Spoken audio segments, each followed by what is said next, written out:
Yung mga sinabi ko, maniwala ka, Baste. Mahal kita at yun ang totoo. Hindi ko lang talaga alam kung paano ko ipapaliwanag sa iyong lahat ng ito.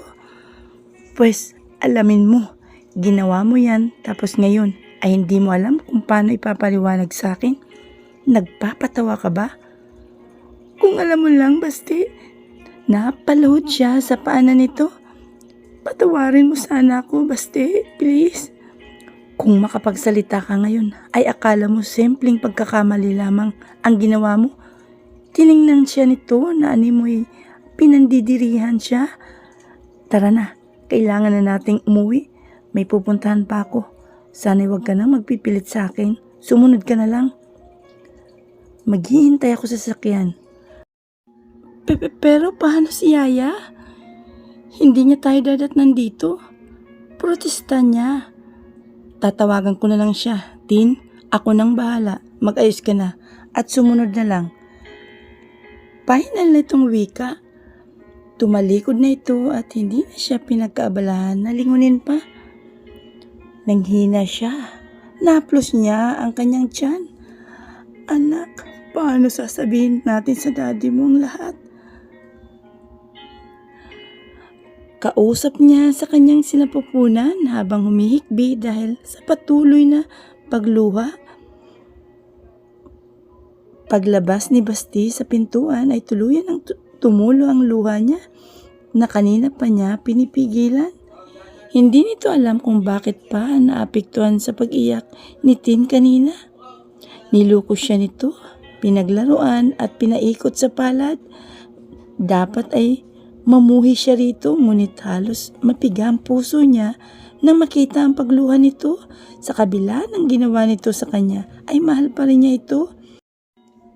Kinalma niya ang kanyang sarili at lumabas na. Sumakay na ito sa sasakyan at pagkuhan ay tinawagan ang numero ni Aling Miling. Oh, hello. Baste, napatawag ka. Wika ni Aling Miling sa kabilang linya. Opo, Aling Miling. Na-discharge na po si Tin. Nasaan na po kayo? Abay, malapit na ako sa gate ng hospital. Nasaan ba kayo? Tanong nito habang lilingalinga sa paligid. Narito po kami sa parking. Hihintayin na lamang po namin kayo rito. Okay, sige, saglit lang ha. Tinapos na ni Baste ang tawag. Pagbaba sa mobile phone nito ay natanaw na nito si Tin na palabas. Baka sa mukha ang lungkot. Tahimik na sumakay ito. Sakto lamang ang dating ng asawa dahil parang parating na rin si Aling Miling. Hay, masyadong mahaba ang pila sa passport na napuntahan ko. Pagkuhan ay wika ni Aling Miling. Pinalis nito ang pawis sa noo. Napakainit sa daan. Wala itong kamalay-malay sa nagaganap sa pagitan nila Celestine at ni Baste. Pinaandar na ni Baste ang sasakyan. Oh, ito. Tin, kumain ka muna. Inabot nito kay Celestine ang isang styro. Pasensya na, Yaya. Parang hindi ko yata gustong ang amoy ng dala nyo. Dahilan ni Tin, pagkuhan ay lihim na sinulya pa nito si Basti na nasa daan ng ampansin. Ha?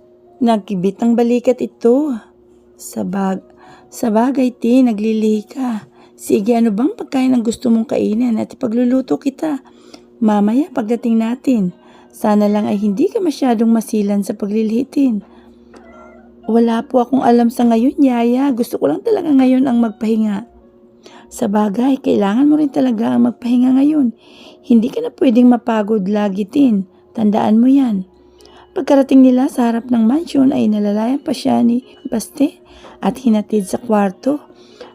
Marahil ay dahil sa ayaw nitong may makaalam na mayroong nangyayari na hindi maganda sa pagitan nilang dalawa. Nagpasalamat siya rito ngunit hindi man lang siya nito kinibo. Iniwan na siya nito agad.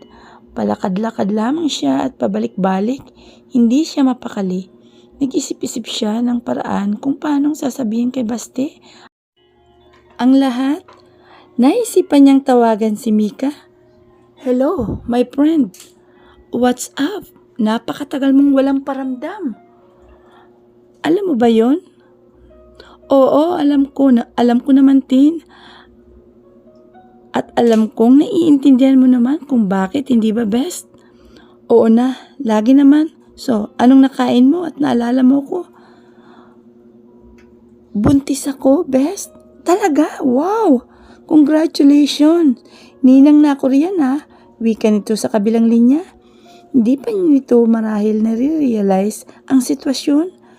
Hindi mo pa ba nagigets? Ang alin? Has, napabugay ito sa hangin. Don't tell me na nagbunga ang pakikipagniig mo sa kanya noon sa club. Oo, 6 weeks pregnant, best. Ako sa pagkakaalam ni Basti ay hindi siya ang ama nitong dinadala ko dahil 2 linggo pa lamang sila simula nang makasal kami. Ang nakakaraan na magsimula na may mangyari sa amin. Anong gagawin ko, best? Hindi ko alam kung paano ko ipapaliwanag sa kanyang lahat. Paano kung sasabihin na siya ang ama ng dinadala ko? Iyan na nga bang sinasabi ko sa iyo nung una pa lamang eh. Malaking problema yan. Complicated masyado. Kailangan mong pakaisipin ang magiging next move mo. Kung sakaling balakin mo na, sabihin sa kanya na siya talagang ama yung dinadala mo. Oo nga, nai-stress na nga ako. Magmula pa kanina, iyan ang problema ko, best. Malungkot niyang wika sa kaibigan. Nasaan ngayon si Baste? Ayun nga't iniwan ako eh. Ewan ko kung saan nagpunta. Wala na. Sa isang iglap ay nawala ang pagmamahal niya sa akin, best. Alam mo ba yun? Suklam na suklam siya sa akin. Hindi mo naman siya masisisi, best.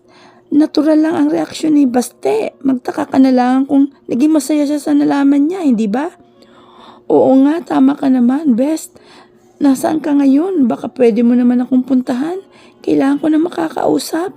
Baka mabaliw ako kapag wala akong mapagsabihan.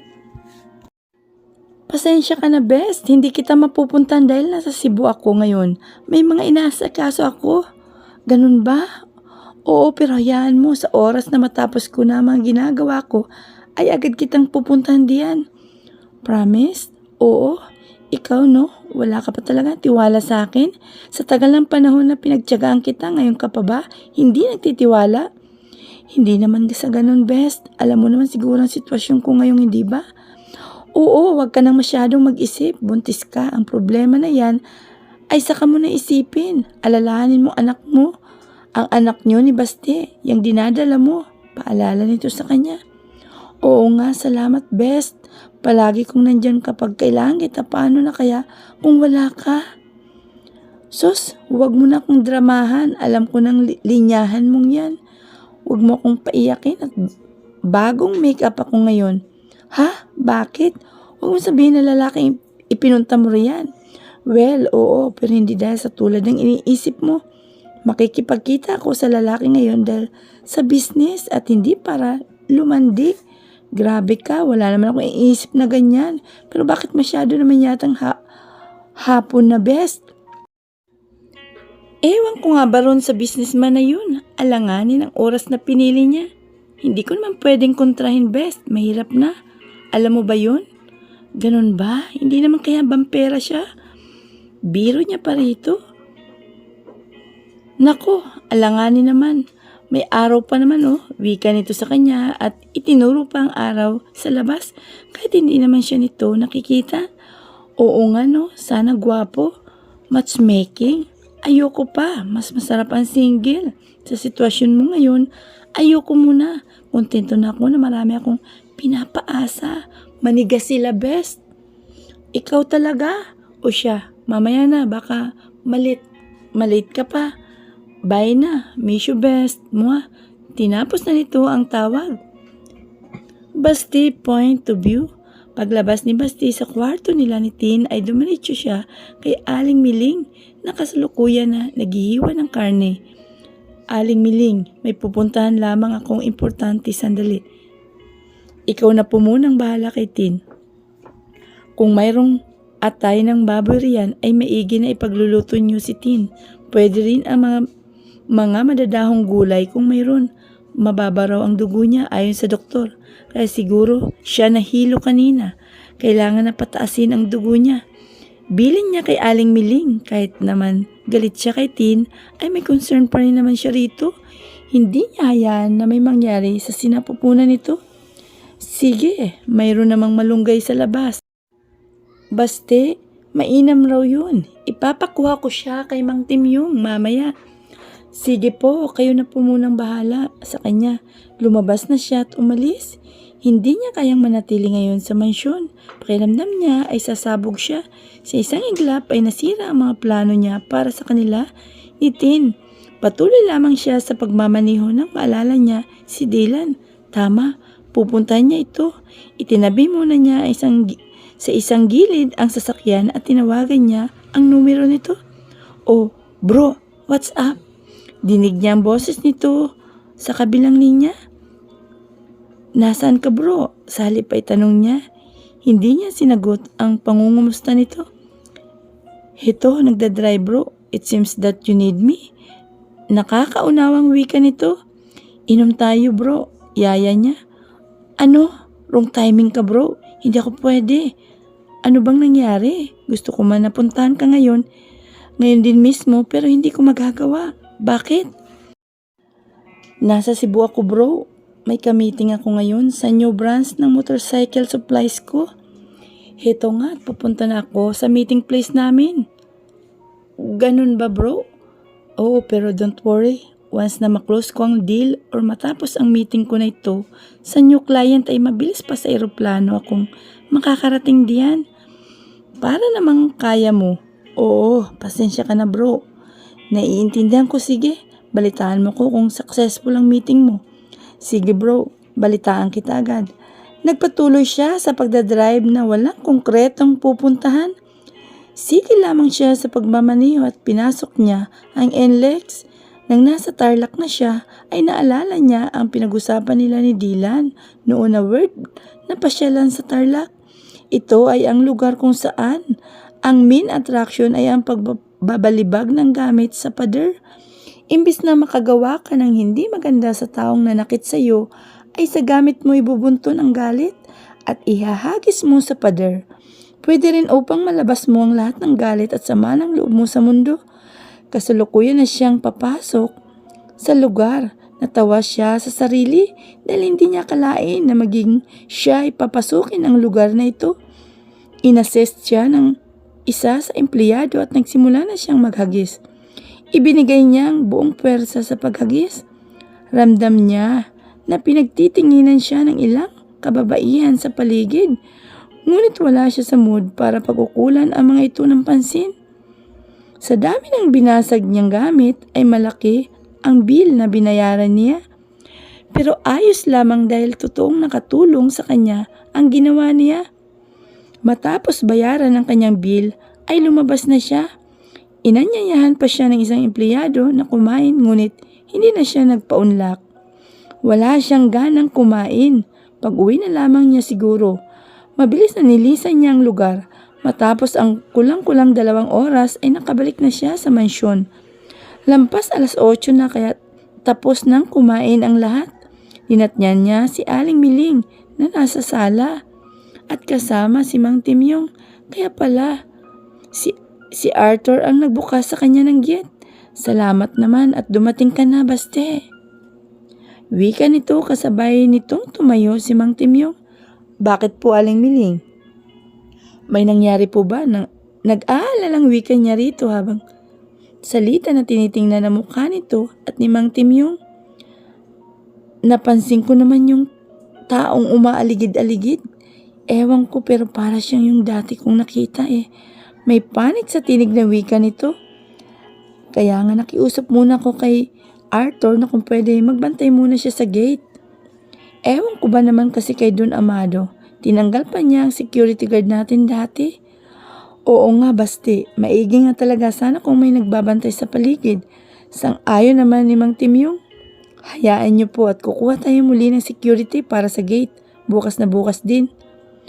Oo, sige nga, Basti, para naman mabawasan ang pag-aalala ko. Buntis pa naman si Tin.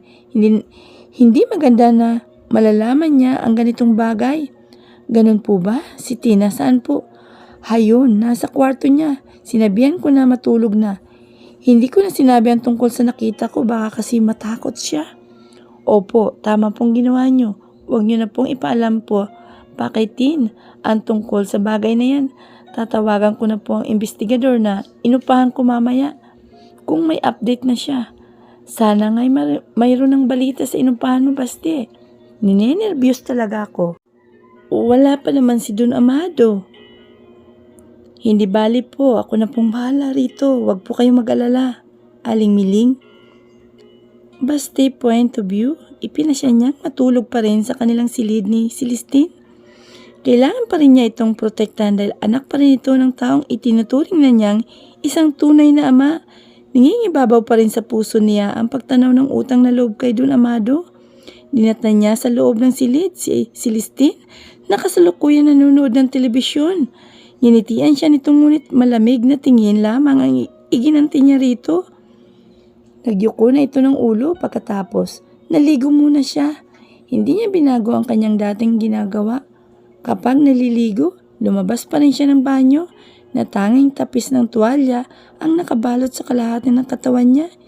Hindi niya tinangka na magawi ang paningin niya sa mukha ni Tin. Nagbihis siya sa harap nito at pagkatapos ay nahiga na sa isang gilid. Madali naman niyang nakuha ang tulog niya. Marahil ay dahil sa napagod ang puso at katawan niya at isipan niya ngayong araw. Kinabukasan ay nagtungo muna siya sa asyenda upang magbilin sa ilang trabahador ng gawain habang wala pa siya at magtutungo sa agency ni Ian. Pagkatapos ay bumalik siya sa mansyon dahil darating na ang security guard na inirekomenda mismo ng isang kaibigan niya. Dinatan niya ang mga ito sa may sala ng mansyon at kasalukuyan na iniistima ni Aling Miling. Dalawang kinuha niya, ang isa sa araw ang duty at ang isa naman ay sa gabi. Matapos na mapag-aralan niya ang resume na ibinigay ng mga ito at pati na rin ang mga requirements ay pinagsimulan na niya ang isa sa mga magjo-duty. Pagkatapos ng tanghalian ay nagtungo na siya kay Ian, ang may-ari ng detective agency na kinuha niya. Nahuli na pala ng mga tauhan nito ang taong nagmamanman sa mansyon ng mga Salvador. Kagabi pa, walang makalkal na identity ang taong ito. Baste, wika nito at pagkuhan ay inabot sa kanya ang folder na hawak nito. Binuksan niya ang folder at base sa mga records na nakalap ng mga ito tungkol sa lalaki, gagala-gala lamang ito sa paligid. Kuminsan ay nakakarating yan sa bayan. Nakasuot din ng bonnet. May diferensya yata sa isip ito. Ayon sa background niya, pagpapatuloy ni Ian. Imposible ang mga sinasabi mo, Ian. Hindi ganong klaseng taong nakita ko. Konkreto ang galaw. Hindi kumbinsido na wika niya kay Ian at pagkuhan ay nilapag niya sa mesa nito ang folder. Pero ang problema kasi natin, pati ang psychiatrist ay isang sinasabi. Giit ni Ian sa kanya. Pwede mo siyang makita ngayon din kung nais mo. Suggestion nito. Sige, gusto ko siyang makita. Wika niya at pagkuhan ay tumayo na sila. Lumabas sila sa opisina nito at nagtungo sa isang silid na ang dingding ay puro salamin. Malaya mo siyang mapagmamasdan dito, Basti. Pwede mo pag-aralan ang mukha at galaw niya. Subukan mo siyang kilalanin at baka may malala ka o di kaya naman ay may alam sa kanya bago namin siya pakawalan. Idadala namin siya sa isang health facility na malapit lamang dito. Humalikip-kip siya habang pinag-aralan ang kilos at galaw nito. Ilang beses niyang pinag-aralan ang anggulo ng mukha nito. Kung maaari, bigyan mo ako ng kopya ng larawan niya, Ian. Sige, walang problema. Basti, so wala ka na bang iba bang nais? Sa ngayon ay wala pa naman. Kapag mayroon ay madali na naman ang kitang matatawagan, hindi ba? Oo naman, basta ikaw. Priority ka. Tumatawang wika nito sa kanya. Sige Ian, tatawagan kita. Tatawagan na lamang muli kita. Kung sakaling kakailanganin kong muli ang tulong mo. Wala tayong problema riyan, pare. Masahan mo ang tulong ko. Sige, nakipagkamay na ito sa kanya at lumabas na siya. Habang papunta siya ng sasakyan ay nagring ang mobile phone niya. Kinuha niya muna ito sa bulsa at sinagot. Si Mildred ang caller niya. Sa wakas ay nagparamdam din ito. Umasa siya na hindi na nito siya muling kakausapin tungkol sa nais nitong mangyari. Dati sa kanilang dalawa. Hello, Baste. Masyayang wika nito sa kanya. Oh, Mildred, ayos lang naman ako. Ikaw, kumusta na? Well, ito, sobrang saya ko. 2 days from now ay papasyalan kita riyan sa Bulacan. And gusto ko na sana na ikaw sumundo sa akin sa airport. Mildred, alam mo naman siguro na may asawa na ako. Paalala niya pa rito. Of course, I know. Papasyalan lang naman kita bilang kaibigan. Wala naman sigurong masama. Hindi mo na rin kasi tinupad ang pangako mo na dadalhin mo ako riyan. Kaya ako na lang ang tutupad sa pangako mo. Iba na kasi ang sitwasyon ngayon, Mildred. Hindi na tulad ng dati. Nakatali na ako kay Tin. Inagaw ka lang niya sa akin. Baste, tayo lang dapat na magkatuluyan, hindi ba? Sana maalala mo mga plano natin noon. Uulit-ulitin na naman ba natin ang usapan na yan, Mildred? Naipaliwanag ko na sa iyong lahat, hindi ba?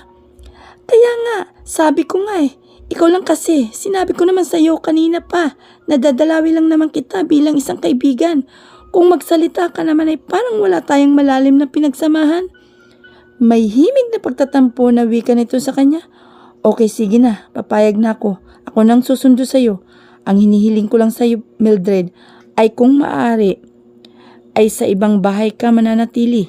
Hindi ka na pwedeng manatili sa tahanan ng mga Salvador.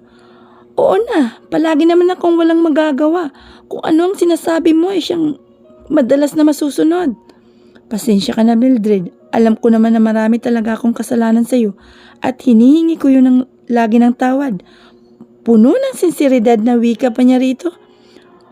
Kung humingi ka talaga ng tawad ay pagbigyan mo ako sa gusto ko, hindi ba? Hindi mo alam kung paano ko nangarap na matupad ang mga ipinangako mo sa akin. Kahit yung iba na lang, sanang tuparin mo ay magiging masaya na ako. Nangungunsin siyang wika nito sa kanya. Sige na, Mildred, okay na. Tawagan mo na lang ako kung anong oras ang arrival mo. Wika na lamang niya upang makaiwas sa mga nais na nitong sabihin. Okay, sige. Baste, salamat ha. Sumakay na siya ng sasakyan. Pagbalik ng hasyenda, hindi niya alam ngayon kung anong gagawin niya. Sunod-sunod ang suliranin na dumarating ngayon sa kanya. Paano niyang sasabihin kay Don Amado ang pagdating ng dati niyang nobya? Kay Tin ay hindi siya masyadong nangangamba. May palagay siyang mananahimik lamang ito dahil may kasalanan ito sa kanya. Ang iniisip lamang niya ay ang mga tao sa paligid ng hasyenda. Hindi lingid sa kalaman niya na talamak ang tsismosa sa bayan. Lahat yata ng nangyayari sa paligid ng hasyenda ay alam ng mga ito. Gusto man niyang pigilan si Mildred ay alam niyang hindi niya ito mapipigilan kapag may nais itong gawin. Gagawin ito ang nais. Pinangunahan na lamang nga niya ito upang hindi ito makagawa ng ikakasira ng pamilya Salvador. Napagdesisyonan niya na sabihin kila Aling Miling at Tin ang nalalapit na pagbisita ni Mildred upang maging handa rin ang mga ito. Tin, Aling Miling, may nais sana akong sabihin sa inyo. Wika niya sa pagitan ng pagkain nila ng hapunan. Ano yun, Baste? Tanong ni Aling Miling. Natatandaan niyo po ba si Mildred? Oo naman, Baste. Siya ang dating nob. Natigilan ito at napatingin kay Celestine. Oo, kilala ko siya, Baste. Bakit? Anong tungkol sa kanya?